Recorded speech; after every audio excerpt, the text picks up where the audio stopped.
Buongiorno e benvenuti all'Angolo del Gusto. Oggi presentiamo il Bottega Gold. Il Bottega Gold è un prosecco che si ottiene dalla vinificazione di uve glera coltivate nelle colline di Valdobbiadene. Quest'area, prossima alle prealpi venete, è caratterizzata da inverni lunghi ma non eccessivamente rigidi e da estati calde ma non afose.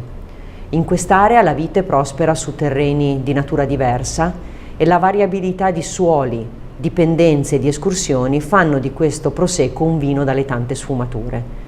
Le zone collinari sono soggette ad escursioni termiche ed in particolare le notti fresche, dovute ai movimenti delle masse di aria fredda in collina, si traducono in aromi più fini, più eleganti e al tempo stesso più intensi. Il Bottega Gold nasce qui, in quest'area unica per microclima e per composizione dei terreni. La sua eleganza, la sua freschezza, le sue bollicine sono il risultato di questo territorio unico. Le uve vengono vendemmiate a mano, diraspate e pressate in modo soffice per ottenere il mosto.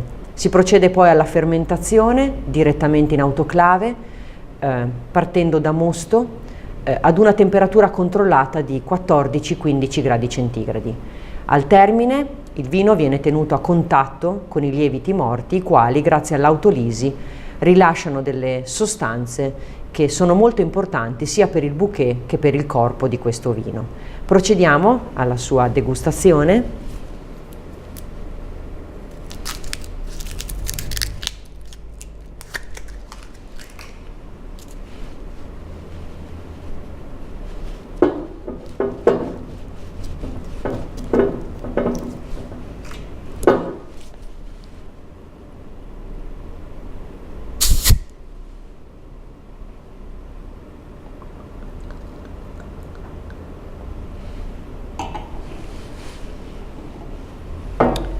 Presenta un colore giallo paglierino,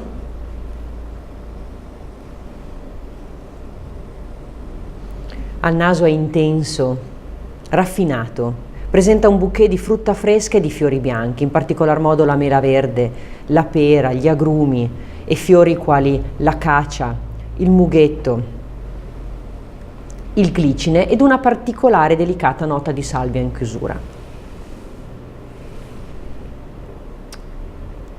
In bocca è morbido, armonico, elegante e presenta una acidità perfettamente bilanciata. Salute e alla prossima all'Angolo del Gusto.